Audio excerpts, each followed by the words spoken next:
Oke, assalamualaikum warahmatullahi wabarakatuh. Perkenalkan, nama saya Muhammad Rasid. Saya kuliah di Politeknik Perkapalan Negeri Surabaya, Prodi Depa Teknik Otomasi semester 6 kelas B. Di sini saya akan menerangkan tentang materi elektronika analog. Nah, pengertian dari elektronika analog sendiri yaitu suatu bidang mata kuliah yang pelajari tentang sinyal-sinyal analog atau sinyal-sinyal yang bersifat kontinu. Di sini saya akan menerangkan tentang salah satu komponen dari elektronika analog yaitu dioda. Yang saya akan terangkan yaitu yang pertama yaitu pengertian, yang kedua fungsi dan jenis dioda, yang ketiga prinsip kerjanya, dan yang keempat cara mengukur. Pengertian dari dioda yaitu adalah suatu komponen elektrik yang diciptakan dari bahan semikonduktor dan fungsinya yaitu sebagai penyearah suatu arus di suatu komponen elektrik. Nah, dapat kita ketahui simbol dari dioda yaitu seperti ini secara umum. Dioda yang biasanya kita pakai, dimana terdapat dua kutub yaitu anoda dan katoda. Dua kutub anoda dan katoda. Di belakang garis ini yaitu anoda atau kutub positif, dan yang di depannya kutub negatif yaitu katoda. Yang selanjutnya yaitu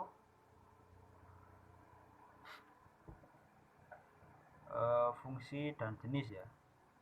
Fungsi dan jenis dioda. Yang pertama yaitu yang sering diketahui yaitu dioda rectifier, yaitu yang biasanya kita buat untuk mengarahkan suatu arus. Perlu diketahui dioda ini juga bisa dibuat sebagai pengaman ya, suatu komponen elektrik agar tidak terjadi konsleting atau arus balik pada suatu komponen elektrik tersebut. Nah, di sini yang kedua yaitu dioda Zener atau Zener. Nah, fungsi dioda Zener yaitu yang pertama sebagai pengaman, dan yang kedua yaitu penyetabil suatu tegangan. Dan dapat kita lihat simbolnya seperti ini. Yang ketiga yaitu dioda LED. Nah, LED atau LED. Di sini LED juga termasuk dioda ya. Nah, dapat kita lihat simbolnya hampir mirip dengan dioda rectifier atau dioda yang biasanya kita pakai. Kan tapi terdapat kursor panah yang keluar ya di sini, yang menunjukkan ada LED kan biasanya kan mengeluarkan cahaya. Nah, jadi ada kursornya seperti ini. Yang keempat yaitu fotodioda. Nah, fotodioda di sini biasanya dipakai sebagai sensor cahaya. Dia menangkap cahaya dan keluarannya biasanya itu tergantung dari banyaknya intensitas cahaya yang dia dapat. Makanya simbolnya seperti ini ya. Jika LED itu keluar seperti ini mengeluarkan cahaya, dia ini menyerap cahaya. Yang kelima yaitu dioda Schottky. Nah, dioda Schottky ini biasanya mempunyai tiga kaki, karena dioda Schottky ini adalah gabungan dari dioda rectifier, dimana dioda Schottky ini merupakan dioda penyarah yang punya recovery tinggi dan mempunyai tegangan drop yang sangat kecil antara 0,2 sampai 0,3 volt. Dan dioda Schottky ini biasanya kan ini kakinya 3. Biasanya ada salah satu yang double, entah itu dari katoda yang double atau anoda yang double, tergantung dari kebutuhan kita. Dan cara mengeceknya di sini ya, di sini ada tulisannya. Misal di sini ada ini berlawanan, misal berarti semisal anodanya double, katodanya 1, dan atau sebaliknya. Dan yang ke berapa ini? 1, 2, 3, 4, 5, 6. Nah, yang ke-6 yaitu dioda varactor. Nah, dioda varactor ini biasanya dioda yang punya sifat kapasitas yang berubah-ubah tergantung ketegangannya. Nah, dioda varactor ini seperti ini. Biasanya dioda varactor ini terdapat komponen-komponen yang mempunyai frekuensi yang sangat frekuensi yang sangat teliti, atau seperti contohnya TV, radio, dan lain-lain. Yang terakhir yaitu dioda laser. Nah, dioda laser ini hampir sama seperti LED ya, malah hampir kebanyakan orang itu menyebutnya LED yang soalnya dia itu mengeluarkan cahaya juga. Nah, yang ketiga yaitu prinsip kerja.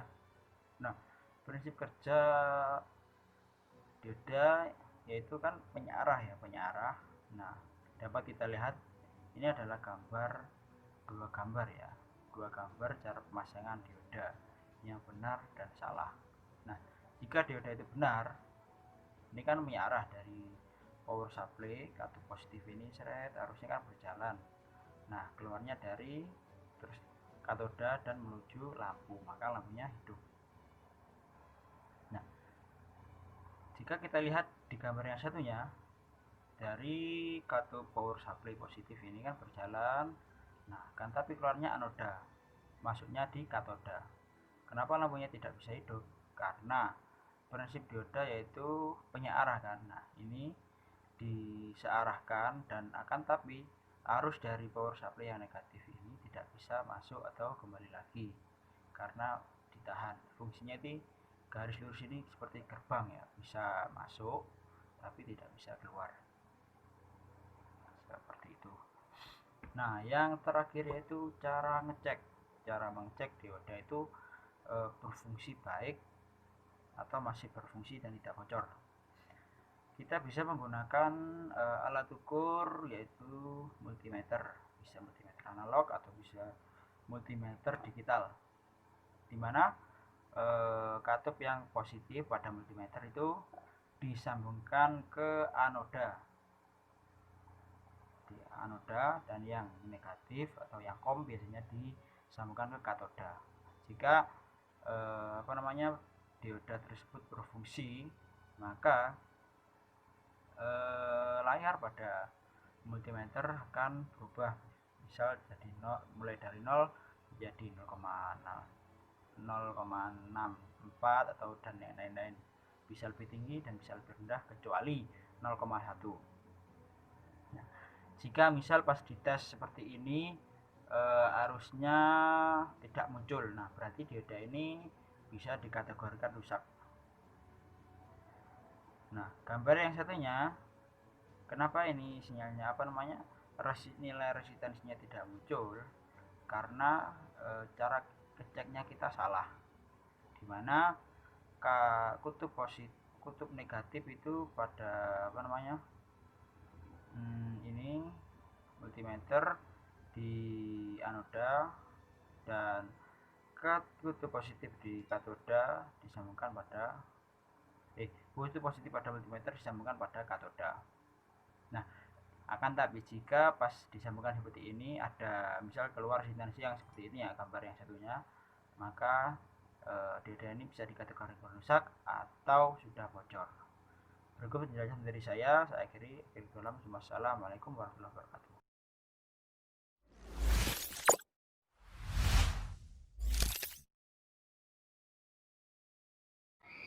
Assalamualaikum warahmatullahi wabarakatuh. Perkenalkan, nama saya Malik Fauzi, NRP 054 dari program studi Teknik Otomasi kelas 6B Politeknik Perkapalan Negeri Surabaya.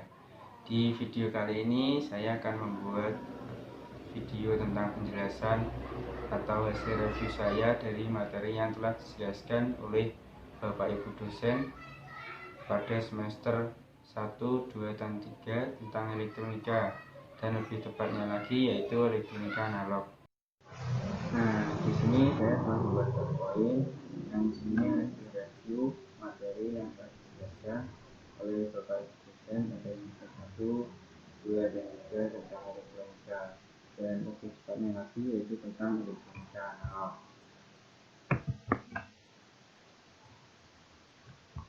Nah, yang kita bahas yaitu tentang komponen elektronik analog. Beberapa komponen elektronik analog yaitu yang pertama resistor, yang kedua kapasitor, dan yang ketiga induktor. Yang ketiga komponen ini yaitu komponen yang paling dasar yang digunakan pada elektronika, dan yang paling digunakan yaitu resistor dan kapasitor.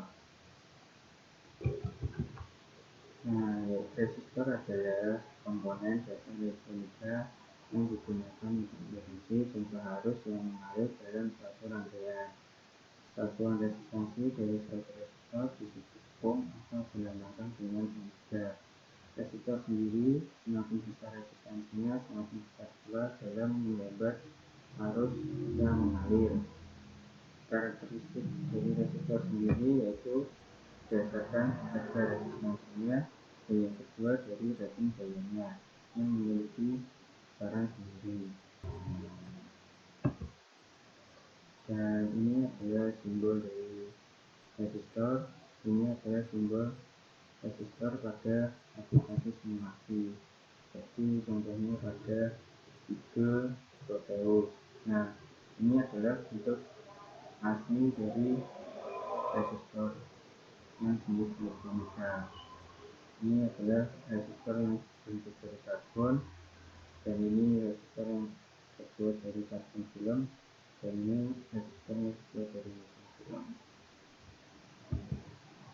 Nah, yang selanjutnya yaitu jenis resistor dibedakan menjadi 3, yaitu yang pertama menurut gayanya, yang kedua menurut keilmuannya, dan yang ketiga nilai caranya. Yang pertama adalah menurut gayanya. Ini dibedakan menjadi 3, yaitu resistor yang bahan dasarnya dari lirikan, yang kedua resistor yang bahan dasarnya dari karbon, dan yang terakhir adalah resistor dari yang kedua itu menurut linear arusnya. Nah, ini terbagi menjadi 4, seperti termistor, yang kemudian VCR, selanjutnya yaitu LDR, dan yang terakhir yaitu resistor yang sensitif terhadap tekanan atau tertegangan. Yang terakhir yaitu menurut nilai tegangannya.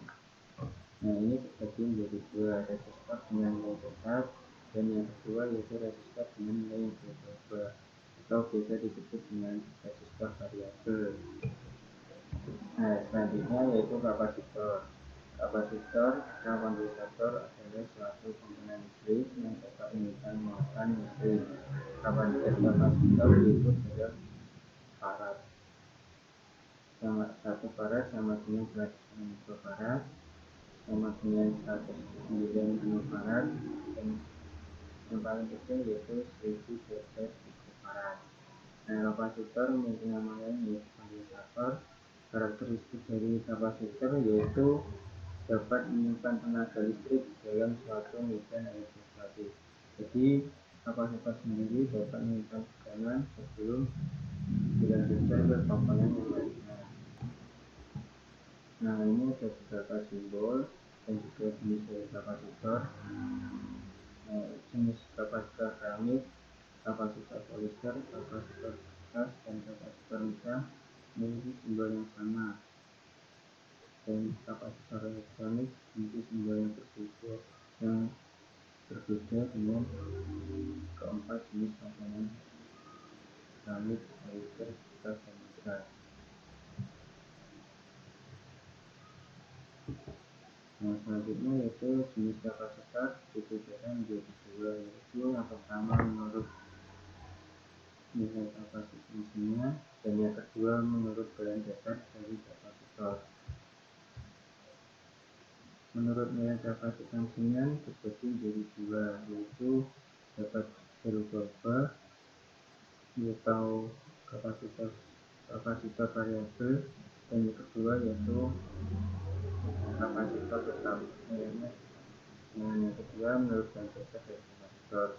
Nah, ini terbagi menjadi nika, keramik, kertas, plastik, dan elektronik yang sebagai bahan dasar dari buatan kapasitor. Nah, selanjutnya yaitu induktor. Induktor adalah komponen listrik yang digunakan sebagai beban induktif. Kapasitas induktor dimiliki dalam satuan Henry, yaitu sama dengan 1000 mH, dan kapasitas induktor diberi lambang L, sedangkan reaksi induktif diberi lambang N. Nah, ini adalah simbol dari induktor. Ini adalah bentuk asli dari induktor, dan ini simbol induktor pada simulasi pada Eagle Pavlovich. Nah, ini ada dua, yaitu induktor dengan nilai tetap dan induktor variabel yang dapat diubah nilai besaran induktornya. Nah, yaitu yang terakhir ya, jenis induktor dibedakan menjadi tiga, yaitu yang pertama menurut jenis lingkarannya, dan yang kedua menurut jenis geometri, dan yang ketiga menurut bentuk menunjukkan kembaran pada inti. Nah, terima kasih. Ini adalah materi yang saya review dari Bapak Ibu dosen. Nah, selanjutnya yaitu beralih ke simulasi pada prosedur agar dapat mengetahui caranya nilai kapasitor, resistor, dan juga induktor. Di sini saya telah membuat rangkaian yang berisi resistor, kapasitor, dan induktor. Yang pertama, di sini saya membuat rangkaian resistor yang dirangkai secara seri untuk menghasilkan lampu LED. Nah, jika dirangkai seri seperti ini, maka hambatan dijumlahkan.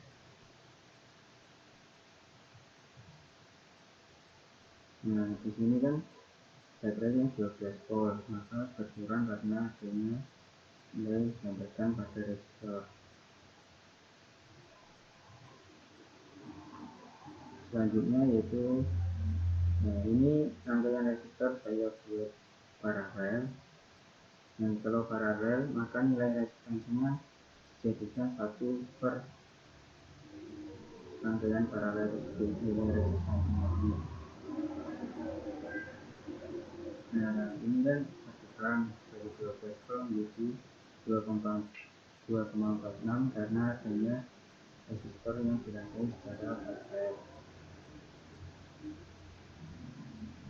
Di sini yaitu gabungan antara komponen resistor dan kapasitor. Nilai resistornya yaitu 220 ohm dan nilai kapasitornya 1000 mili. Ini menunjukkan juga kapasitor bekerja. Nilai voltnya menjadi 1,10 kurang lebih, itu karena adanya hambatan di sini dan teganannya menggunakan sini untuk dialirkan ke lampu LED. Selanjutnya yaitu antara penggabungan tiga komponen dasar tadi, yaitu resistor, kapasitor, dan induktor. Terima kasih telah menyimak video yang telah saya buat. Semoga bermanfaat dan mohon maaf bila ada salah kata ataupun penyampaiannya yang kurang dapat diterima. Wassalamualaikum warahmatullahi wabarakatuh. Assalamualaikum warahmatullahi wabarakatuh. Perkenalkan, nama saya Dimas Adityo Pangestu, mahasiswa D4 Teknik Otomasi, semester 6 kelas A. Di sini saya akan menjelaskan materi mengenai konsep dasar elektronika digital untuk memenuhi ujian akhir semester mata kuliah personality. Berikut ini adalah penjelasan materi dari saya mengenai konsep dasar elektronika digital. Pokok materi kali ini yaitu terdapat 5 pokok materi. Yang pertama ialah representasi bentuk digital dan analog. Yang kedua yaitu bentuk sinyal digital. Ketiga ialah transmisi serial dan paralel. Keempat, switch dalam rangkaian elektronika. Dan yang kelima ialah gerbang logika dasar. Kita mulai dari representasi bentuk digital dan analog. Representasi analog, besarannya dinyatakan dalam tegangan, arus atau gerakan meter yang proporsional dengan nilai dari besaran itu sendiri. Nah, contoh dari representasi analog di sini ialah contoh speedometer pada sepeda motor. Namun speedometer pada sepeda motor ini saat ini juga banyak yang menggunakan sistem digital atau karena mengikuti perkembangan zaman pada saat ini. Namun pada awal mulanya speedometer sepeda motor ini berasal dari representasi dari bentuk analog seperti itu. Yang kedua yaitu termostat ruangan. Itu temperatur ruangan ditunjukkan oleh gerakan pada strip metalnya pada termostat ruangan tersebut. Yang terakhir ialah mikrofon pada peralatan audio. Itu adalah contoh representasi dari analog. Yang selanjutnya yaitu representasi dalam bentuk digital. Besarannya tidak hanya ditunjukkan dalam nilai yang proporsional saja, tetapi juga dalam simbol yang dinamakan digit. Contoh, jam digital. Biasanya kalau kita sekarang lihat di masjid-masjid terbaru ini kan sudah ada jam digital, sudah ada muncul di depan-depan itu ya di masjid dari LED atau LED. Yang kedua yaitu kalkulator. Kalkulator ini juga salah satu representasi digital. Yang terakhir yaitu counter pulsa telepon. Kita lanjut. Beda sistem analog dan digital. Sistem digital ini merupakan kombinasi dari sejumlah peralatan yang didesain untuk memanipulasi informasi logika atau besaran fisik yang dinyatakan dalam bentuk digital. Nah, di sini itu nilainya itu dapat berupa nilai-nilai diskrit, di mana sebagian besar itu merupakan peralatan elektronik, juga bisa mekanik, magnetik, atau pneumatik. Nah, contohnya sendiri ini disebutkan yang pertama yaitu ada komputer. Zaman sekarang pasti semua orang sudah mengenal mengenai komputer, laptop. Lalu selanjutnya itu kalkulator, audio dan video digital, serta sistem telepon. Yang selanjutnya yaitu sistem analog. Terdiri dari sejumlah peralatan untuk memanipulasi besaran fisik yang dinyatakan dalam bentuk analog. Besarannya bisa bervariasi dalam rentang nilai yang kontinu. Contoh, audio amplifier, magnetic tape recording, dan switch lampu. Adalah contoh-contoh dari sistem analog. Selanjutnya yaitu keunggulan sistem digital. Yang pertama, sistem digital ini itu mudah dalam mendesain. Yang kedua, mudah dalam menyimpan informasi. Mungkin karena memang saat ini sudah menggunakan serba digital karena memang perkembangan zaman yang semakin maju. Contoh penyimpanan informasi seperti mungkin data-data yang kita simpan melalui smartphone seperti itu. Lalu ketepatan dan akurasi yang tinggi. 4, pengoperasiannya dapat diprogram. Dan memang ini sudah basic dari teman-teman teknik otomasi atau mahasiswa teknik otomasi yang juga harus menguasai perihal program pada sistem digital. Yang kelima, lebih tahan terhadap noise atau gangguan. Dan yang keenam dapat dibuat dalam chip IC. Nah ini yaitu untuk memudahkan atau istilahnya membuat yang lebih simple tapi tetap dengan keunggulan sistem yang dimiliki dalam bentuk digital tersebut, yaitu berupa chip IC. Bagaimana memproses sistem analog menggunakan teknik digital? Yaitu ada 3 langkah. Yang pertama, ubah input analog menjadi bentuk digital. Setelah itu, lakukan pemrosesan informasi digital. Dan yang terakhir, ubah kembali outputan digital tersebut ke dalam bentuk analog. Ini adalah contoh yang saya berikan, yaitu contoh alat ukur berupa temperatur. Masukannya berupa analog. Setelah itu, kita convert menjadi digital, dari analog menjadi digital, kita convert hingga terjadi proses digital atau digital processing. Setelah itu akan dihasilkan berupa bentuk digital. Nah, setelah bentuk digital ini, itu akan kembali lagi kita convert menjadi bentuk analog, hingga pada controller keluarannya atau outputannya berupa pengaturan temperatur analog. Seperti itu.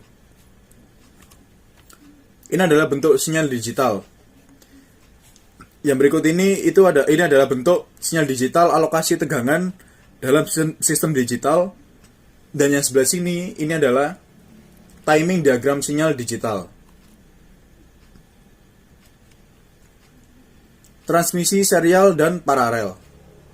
Salah satu aspek penting dalam sistem digital adalah memindahkan data atau informasi digital dari suatu tempat ke tempat lainnya, yang disebut transmisi. Berdasarkan jumlah sirkuit atau kabel yang menghubungkan kedua tempat tersebut, ada dua jenis transmisi. Yang pertama yaitu transmisi paralel. Jumlah sirkuit yang terhubung lebih dari satu, sedangkan transmisi serial, jumlah sirkuit yang terhubung itu hanya satu. Bedanya seperti itu. Jadi kalau paralel, jumlah sirkuit yang terhubung itu lebih dari satu, namun kalau serial, jumlah sirkuit yang terhubung itu hanya satu. Kita lihat kelebihan dan kekurangannya. Ini adalah transmisi paralel, dan bawah ini adalah transmisi serial. Kita lihat yang terhubung pada paralel lebih dari satu, sedangkan pada transmisi serial yang terhubung hanya satu. Nah, di sini transmisi paralel sendiri itu waktu pengirimannya cepat, namun cost-nya mahal atau biayanya mahal. Contoh, pada kabel DB25, atau mungkin kalau kita tahu seperti kabel VGA. Nah, itu menggunakan transmisi paralel. Jelas waktu pengirimannya sangat cepat, namun juga ongkosnya cukup mahal. Selanjutnya yaitu transmisi serial. Waktu pengirimannya lambat, namun biayanya murah. Contoh yaitu pada kabel internet atau RJ45. Ini adalah RJ45 dan kabel USB yang bisa kita gunakan sehari-hari pada smartphone yang kita miliki. Switch dalam rangkaian elektronika. Transisi antara level digital 1 dan 0 dapat dibuat dengan men-switch dari level tegangan 1 ke level tegangan yang lain, biasanya 0 volt dan 5 volt. Nah, komponen-komponen yang bisa dijadikan switch, yang pertama itu ada dioda. Dioda, yang kedua adalah transistor. Dan ini adalah bentuk dioda sebagai switch, di mana ada dua macam, yaitu bisa sebagai forward base dan sebagai reverse base. Dan selanjutnya itu adalah transistor sebagai switch. Ini adalah gambar transistor sebagai switch dalam kondisi on, dan transistor sebagai switch dalam kondisi off. Dapat diketahui karena pada sinyal input di sini menerima masukan berupa tegangan sebesar 2 volt, sedangkan di sini 0 volt. Maka dari itu yang sebelah kiri ini on, yang sebelah kanan ini off. Yang terakhir ialah gerbang logika dasar. Gerbang logika ialah blok dasar untuk membentuk rangkaian elektronika digital. Sebuah gerbang logika mampu mempunyai satu terminal output dan satu atau lebih terminal input. Output-outputnya bisa bernilai high dengan angka diberi keterangan dengan angka 1 atau low dengan keterangan angka 0. Tergantung dari level-level digital pada terminal inputnya. Ada 7 gerbang logika dasar, yaitu AND, OR, NOT, NAND, NOR, XOR, dan yang terakhir yaitu XNOR. Ini adalah contoh simple dari sistem tersebut, input, output, dan tengahnya ini adalah proses gerbang logika atau pengolahan. Nah, ini adalah ringkasan jenis gerbang logika. Yang pertama yaitu N. Saya beri satu contoh saja, yaitu N dengan tipe IC 7408. Berikut adalah simbol logikanya. Ada input berupa A dan B, dan output berupa X. Memiliki persamaan X sama dengan A kali B. Nah, ini adalah tabel kebenaran dari tipe IC 7408 dengan gerbang logika N. Seperti itu. Dan lain-lain seperti AND, OR, NOT, NAND. Ini adalah ringkasan jenis gerbang logika yang saya berikan contoh pada presentasi kali ini. Oke, cukup sekian. Itu adalah presentasi dari saya. Kurang lebihnya saya mohon maaf. Wabillahi taufiq wal hidayah, waridho walinaya. Wassalamualaikum warahmatullahi wabarakatuh.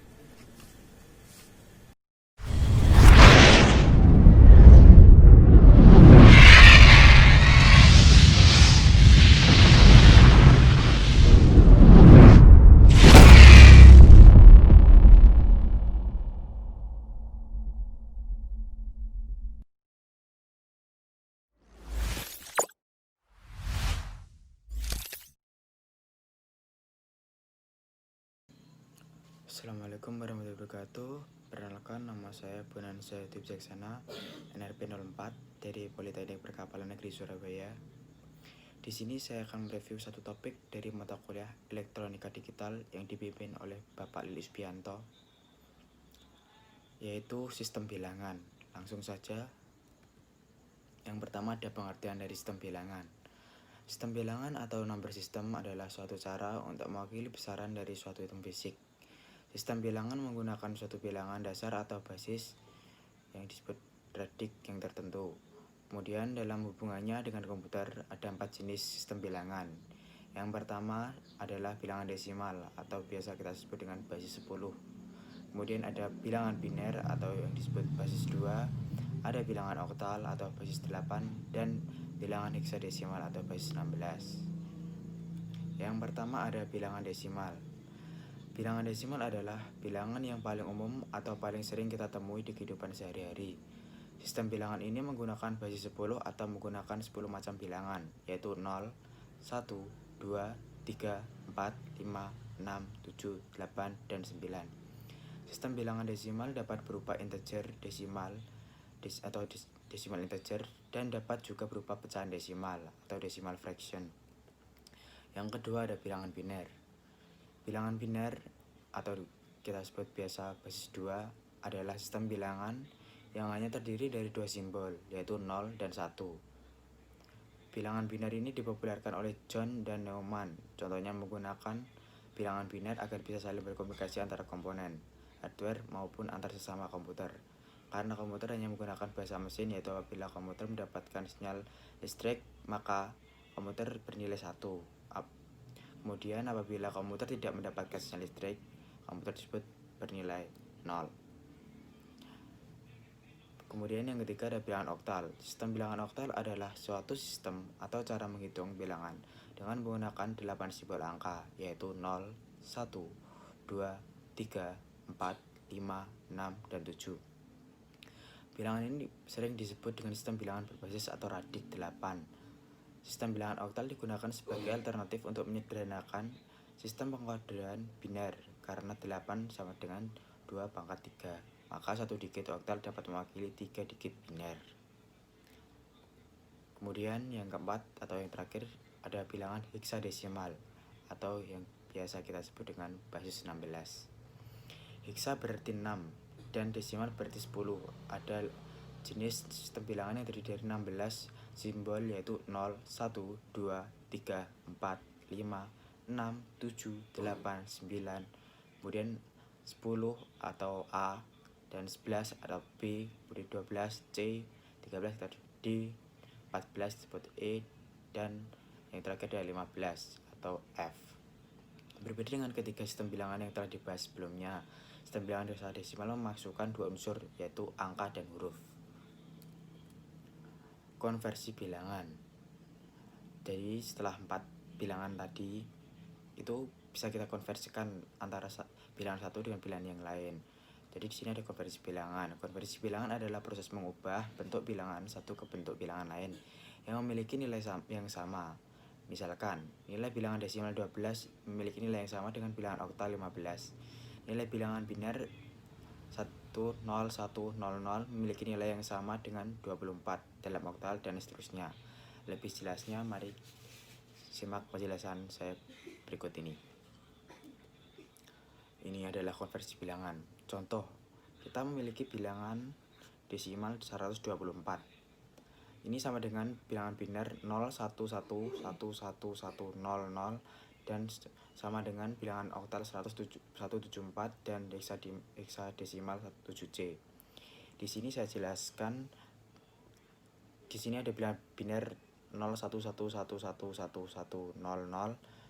Jika ingin kita mengkonversikan dari biner menuju desimal, kita hanya perlu menghitungnya. Jadi bilangan biner yang berisi angka 0 ini kita anggap 0. Kita hanya menghitung bilangan biner yang berisikan angka 1. Kemudian kita hanya mengurutkannya dari yang paling kanan. Ini ada 2 pangkat 1 atau 1, 2 pangkat 0 atau 1, 2 pangkat 1 atau 2, 2 pangkat 2 4, dan seterusnya hingga 2 pangkat 7, yaitu 128. Jadi bilangan yang bernilai 0 ini tidak usah kita jumlahkan. Kita hanya menjumlahkan bilangan yang ada nilainya 1. Jadi di sini ada 1 yang 3 dari kanan, ada 4, dan kemudian ada 8 bernilai 16, 32, dan 64. Ini kita jumlahkan 64 tambah 32 tambah 16 tambah 8 sama dengan 124. Jadi bilangan desimal 124 ini sama dengan biner 011111000. Begitulah cara mengonversi dari biner menjadi desimal. Kemudian ini yang kedua ada pengonversian dari biner menuju desimal. Dari biner menuju oktal. Jika kita ingin mengonversi bilangan biner menjadi oktal, kita harus membaginya menjadi 3 angka. Jadi dari kanan kita membaginya setiap 3 angka, 1, 2, 3 kita buat ruang sendiri, 1, 2, 3 kita buat ruang sendiri, kemudian 1, 2 ini sisanya. Jadi jika ingin mengonversi dari biner menjadi oktal, ini kita bisa mengonversinya dulu karena ini bilangan oktal, jadi kita membaginya 3 dan ini 0 karena ini sama dengan 2 pangkat 0 atau 1, kemudian 2 pangkat 1 atau 2, kemudian 1 ini 2 pangkat 2 ataupun 4. Jadi setiap 3 angka ini kita konversikan lalu kita jumlahkan hasilnya. Jadi di sini ada 100 ini sama dengan 4 karena yang terisi angka 1 hanya 4, jadi kita tulis 4. Kemudian yang ruang kedua ini ada semuanya terisi angka 1 atau kita jumlahkan semua. 4 tambah 2 tambah 1 sama dengan 7. Kemudian yang terakhir ada 1. Ya udah 1 kita tulis. Kemudian kita tinggal jadikan 1, 7, 4. Begitulah. Jadi kita jika mengonversikan dari biner menjadi oktal, kita harus membaginya menjadi tiap-tiap 3 angka seperti itu. Kemudian yang terakhir ada pengkonversian bilangan biner menjadi heksadesimal. Jadi kalau kita ingin membagi bilangan biner menjadi bilangan heksadesimal, kita harus baginya per 4 angka dari belakang. Ingat, dari belakang. Jadi yang pertama ini ada 0011 ini kita konversikan tadi seperti tadi. Kalau tadi kan hanya sampai 2 pangkat 2 kalau oktal. Kalau di heksadesimal kita sampai 2 pangkat 3 atau 8. Jadi ini seperti yang bisa dilihat 1, 2, 4, 8, kemudian mulai lagi 1, 2, 4, 8. Seperti tadi, kita hanya menambahkan angka yang terisi angka 1. Jadi yang terisi angka 0 tidak usah dijumlahkan. Seperti ini, 4 tambah 8 sama dengan 12. 12 ini di heksadesimal adalah huruf C. Kemudian ini ada angka 1, 2, kemudian 4 yang terisi, kita tambahkan sama dengan 7. Jadi 7C. Jadi konversi antara biner 011111000 adalah heksadesimalnya adalah 7C. Seperti itu. Jadi desimal dari 124 adalah desimal 124 sama dengan oktal 174 dan heksadesimal 7C. Seperti itu. Nah, sekian review singkat dari saya, semoga bermanfaat. Assalamualaikum warahmatullahi wabarakatuh.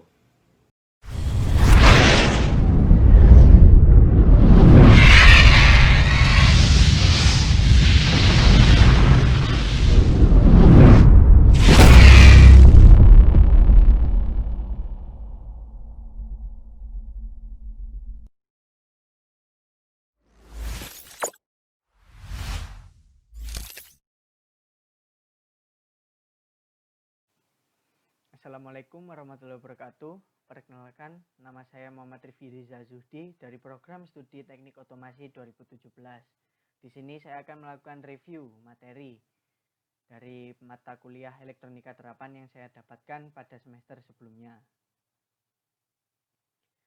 Sebelum itu, kita harus mengenal apa itu elektronika terapan. Elektronika terapan adalah prinsip elektronika yang diaplikasikan pada komponen-komponen dan material lainnya, sehingga menjadi suatu barang yang memiliki fungsi tertentu. Benda yang dibuat berdasarkan prinsip elektronika ini sering disebut juga sebagai barang elektronik. Fungsi dan kegunaan barang elektronik tentu sangat berguna bagi kehidupan manusia. Hal ini disebabkan barang elektronik dapat memudahkan segala pekerjaan manusia, misalnya untuk memasak, penerangan dalam rumah, pekerjaan kantor, sarana informasi, dan hiburan. Seiring dengan perkembangan teknologi, kini barang elektronik sudah berkembang sangat pesat. Hal ini dapat kita ketahui dari semakin banyaknya barang elektronik yang muncul dengan berbagai macam fungsi dan kegunaan. Tidak hanya itu, komponen-komponen yang digunakan pada barang elektronik semakin lama semakin canggih, bentuknya pun semakin kecil dan sederhana, tapi tidak mengurangi nilai dan fungsi kegunaan dari barang tersebut. Hal ini bertujuan agar barang elektronik tidak memakan banyak ruang dan dapat dibawa kemana-mana dengan mudah. Di sini saya akan menjelaskan proses penerapan ilmu elektronika yang saya dapatkan pada praktikum elektronika terapan semester yang lalu. Yang pertama yaitu tahapan pembuatan layout PCB atau desain PCB. Sebelum kita mengeksekusi PCB-nya, kita harus membuat desainnya atau jalur-jalur tembaganya. Di sini yang diperlukan yaitu keuletan, ketelitian, serta kesabaran yang tinggi.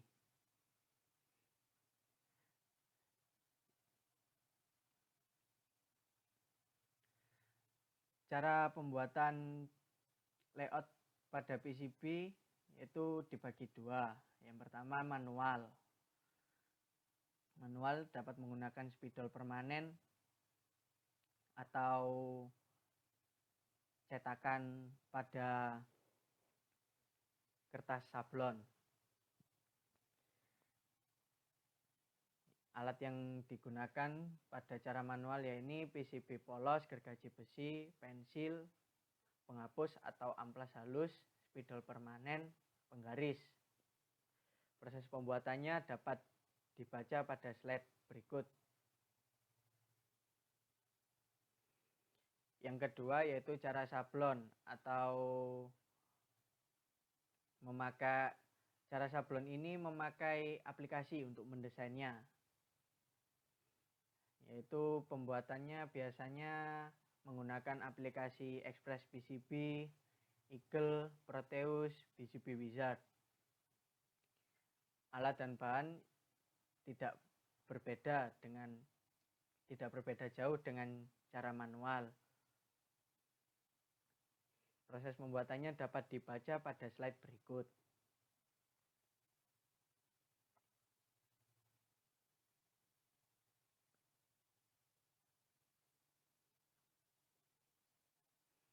Yang kedua yaitu tahap etching PCB. Proses etching PCB yaitu proses melarutkan bagian tembaga yang tidak tertutupi lapisan tinta, spidol permanen atau lapisan sablon dengan menggunakan sebuah cairan khusus untuk melarutkan tembaga pada permukaan PCB. Di sini terdapat dua cairan yang biasa dipakai dalam proses etching PCB. Yang pertama yaitu larutan HCl dicampur H2O2 campur air.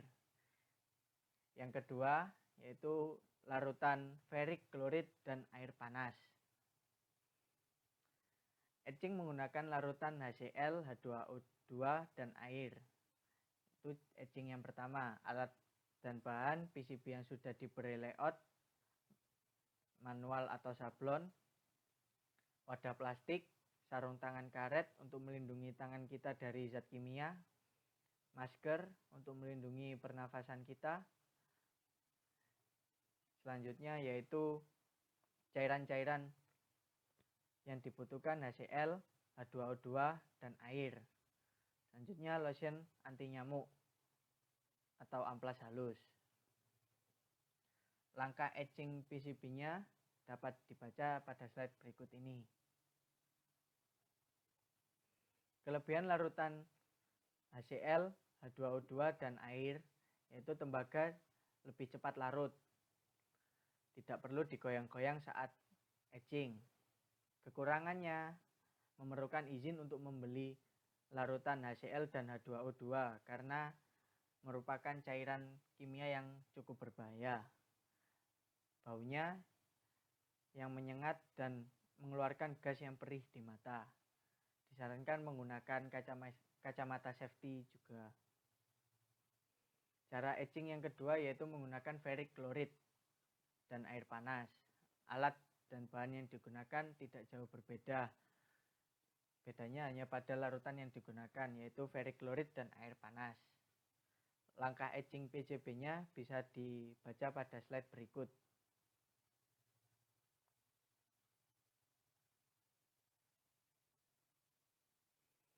Kelebihan menggunakan larutan ferric chloride dan air panas yaitu mudah untuk mencari cairan ferric chloride-nya. Bisa dibeli di toko elektronika terdekat, tidak perlu izin khusus seperti pembelian HCl dan H2O2. Harganya sangat murah. Namun kekurangannya yaitu waktu yang digunakan untuk melarutkan tembaga lebih lama, lebih dari 15 menit. Setelah itu harus menggunakan air panas. Tahap yang ketiga yaitu pengeboran PCB. Tahap pengeboran PCB yaitu melubangi PCB dengan menggunakan bor khusus PCB. Letak dan ukuran lubang disesuaikan dengan layout yang sudah dibuat. Alat dan bahan yaitu PCB yang sudah di-etching, bor khusus PCB, mata bor yang sesuai ukuran yang diperlukan, dan masker. Proses pengeboran bisa dibaca pada slide berikut. Yang keempat yaitu tahap penyolderan komponen pada PCB. Penyolderan ialah proses penyambungan dua logam atau lebih dengan cara meleburkan timah di antara logam tersebut sehingga membuat logam yang satu dengan yang lainnya menjadi terhubung. Contohnya adalah penyolderan kaki-kaki komponen pada tembaga PCB.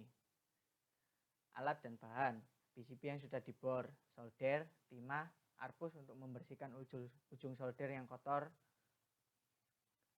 dan komponen yang dibutuhkan. Proses penyolderan dapat dibaca pada slide berikut.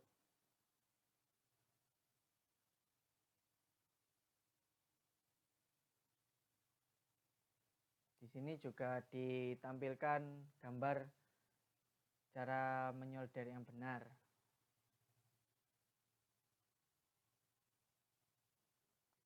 Sekian, terima kasih atas review ini. Terima kasih atas perhatiannya. Wassalamualaikum warahmatullahi wabarakatuh.